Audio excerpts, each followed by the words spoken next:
સુરતના બારડોલીમાં દીપડો પાંજરે પુરાયો હોવાનું સામે આવ્યું છે। સુરતના બારડોલીમાં દીપડો પાંજરે પુરાઈ ગયો છે।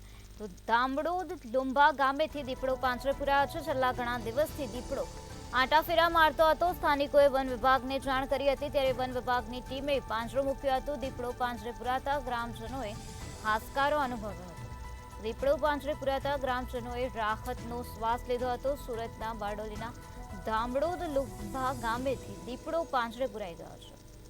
છેલ્લા ઘણા દિવસથી આ દીપડો વિસ્તારમાં આંટાફેરા મારતો નજરે પડ્યો હતો, ત્યારે સ્થાનિકોએ વન વિભાગને જાણ કરી હતી, ત્યારે વન વિભાગ દ્વારા કાર્યવાહી હાથ ધરવામાં આવી હતી।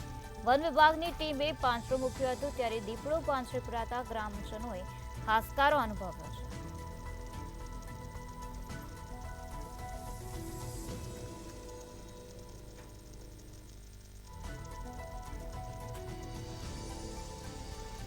સુરતના બારડોલીમાં ધામડોદ લુંબા ગામેથી આ પ્રકારે દીપડો પાંજરે પુરાઈ ગયો છે। છેલ્લા ઘણા દિવસથી વિસ્તારમાં દીપડો આંટાફેરા મારતો નજરે પડ્યો હતો, ત્યારે સ્થાનિકોએ વન વિભાગને આ બનાવ અંગે જાણ કરી હતી, ત્યારે વન વિભાગે તપાસ હાથ ધરતા વન વિભાગ દ્વારા કાર્યવાહી કરવામાં આવી હતી।